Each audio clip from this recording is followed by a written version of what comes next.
நேரம் கிடையாது. இதுல ஏன் இந்த மாநாட்டில் கிளை முக்கியம், கிராமம் முக்கியம் நான் சொல்றது என்னன்னா, இந்த தேர்தலுக்கு கிராமத்துல யார் இந்த மாநாடு நடத்துறாங்களோ அவங்க பூத் ஏஜென்ட் பூத்துல வச்சுக்கிட்டு அவங்க தான் நடத்த போறாங்க தேர்தல். அதனாலதான் அதுதான் அடித்தளம். இந்த அடித்தளத்தை இன்னைக்கு நீங்க உருவாக்குறதுக்கு ஒரு பெரிய வாய்ப்பு.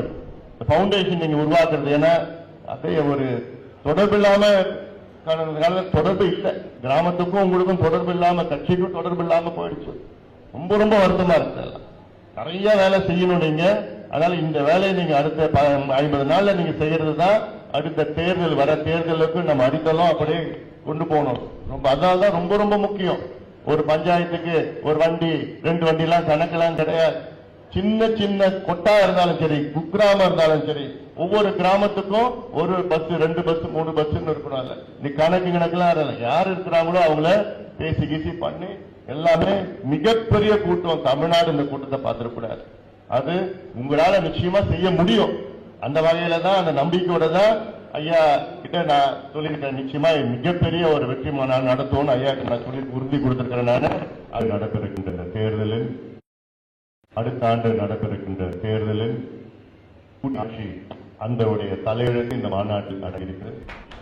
அதனால இந்த மாநாட்டுடைய முக்கியத்துவம் நீங்க புரிஞ்சுக்கணும். இது ஏதோ ஒரு மாநாடு கிடையாது. இதுல உங்களுடைய 100 விழுக்காடு ஈடுபாடு, தமிழ்நாட்டில் இந்த பகுதியில் தமிழ்நாட்டில் உள்ள அனைத்து மாவட்ட செயலாளருக்கும் இதோடைய என்னோட வேண்டுகோள். எல்லா பகுதியிலிருந்து வரணும், வன்னியர்கள் மட்டுமல்ல, சமுதாயத்துக்கு வரணும். அதில் எல்லா வன்னியர்களும், அதாவது மற்ற கட்சியில் உள்ள வன்னியர்களா இருக்கிறாங்க, திமுக, அதிமுக எல்லாம், அவங்க எல்லாமே இது வரணும். குடும்ப விழா இதுல நீங்க செய்ய வேண்டியது, நீங்க மாவட்ட லெவல்ல எல்லாம் லெவல்ல கூட ஓட்ட போதாது, கிளைக்கு போனோம். கிளைக்கு என்னை பொறுத்த வரைக்கும் கிட்டத்தட்ட 4-5 வருஷம் ஆச்சு. நீங்க கிளைக்கு போய் நீங்க மட்டும் இல்ல, ஒன்றிய செயலாளர் போய் 4-5 வருஷம் ஆயிடுச்சு. எனக்கு கஷ்டமா தான் இருக்கு. இதுல நீங்க போங்க. இல்ல நீங்க போறதுக்காக கிளையை காத்துட்டு இருக்க கூடாது. அது வேற. ஒன்றிய செயலாளர் போறாங்கன்னா அவங்கள விட்டு போட்டோம். இல்ல நான் தான் வரணும் அப்படிலாம் நீங்க யாரும் சொல்ல வேண்டாம். நேரம் கிடையாது. இதுல ஏன் இந்த மாநாட்டில் கிளை முக்கியம், கிராமம் முக்கியம் நான் சொல்றது என்னன்னா, இந்த தேர்தலுக்கு கிராமத்துல யார் இந்த மாநாடு நடத்துறாங்களோ அவங்க பூத் ஏஜென்ட் பூத்துல வச்சுக்கிட்டு அவங்க தான் நடத்த போறாங்க தேர்தல். அதனாலதான் அதுதான் அடித்தளம். இந்த அடித்தளத்தை இன்னைக்கு நீங்க உருவாக்குறதுக்கு ஒரு பெரிய வாய்ப்பு. பவுண்டேஷன் நீங்க உருவாக்குறது, ஏன்னா அதே ஒரு தொடர்பு இல்லாம தொடர்பு இல்லை, கிராமத்துக்கும் உங்களுக்கும் தொடர்பு இல்லாம, கட்சிக்கும் தொடர்பு இல்லாம போயிடுச்சு. ரொம்ப ரொம்ப வருத்தமா இருக்கு.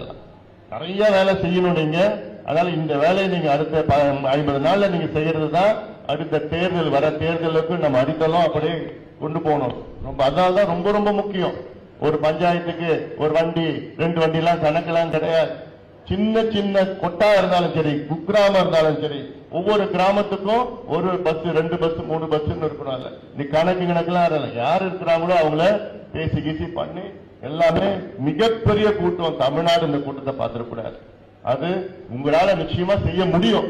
அந்த வகையில தான், அந்த நம்பிக்கையோட தான் ஐயா கிட்ட நான் சொல்லியிருக்கேன். நிச்சயமா மிகப்பெரிய ஒரு வெற்றி மாநாடு நடத்துவோம் ஐயா நான் சொல்லி உறுதி கொடுத்திருக்கிறேன். நான் அதை ஏற்ப நிச்சயமாக நீங்கள் பணியாற்ற வேண்டும்.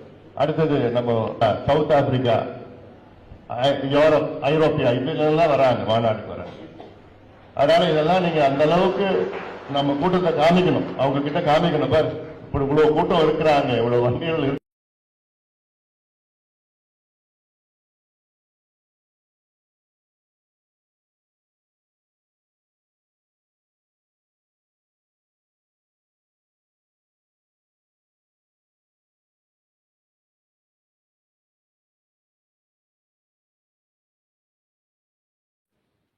என் உயிரின மேலான தமிழ் பெருங்குடி மக்களே, உங்கள் அனைவருக்கும் மேலரசம்பட்டு சண்முகத்தின் பணிவான வணக்கங்கள்.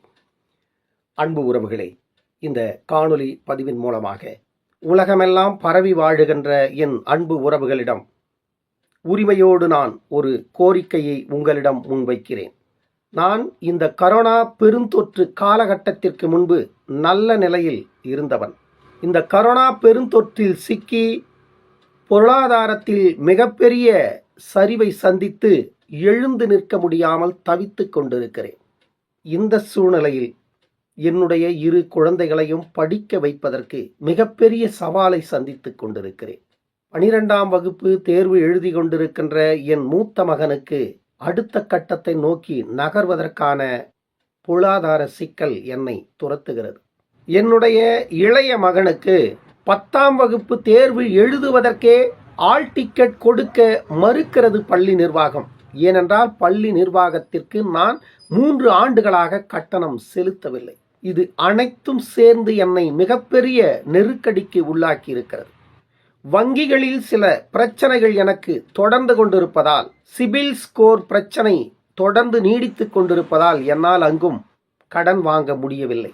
இப்படிப்பட்ட சூழ்நிலையில்தான் என் அன்பு உறவுகளிடம் உரிமையோடு நான் கேட்டுக்கொண்டிருக்கிறேன். என்னுடைய பிள்ளைகளின் கல்வி கனவை நிறைவேற்றி கொடுப்பதற்காக என்னுடைய பொருளாதார தேவையை என்னுடைய அன்பு உறவுகள் தங்களால் முடிந்த அளவிற்கு பூர்த்தி செய்வார்கள் என்ற நம்பிக்கையில் இந்த கோரிக்கையை மீண்டும் மீண்டும் என் அன்பு உறவுகளிடம் நான் முன்வைக்கிறேன்.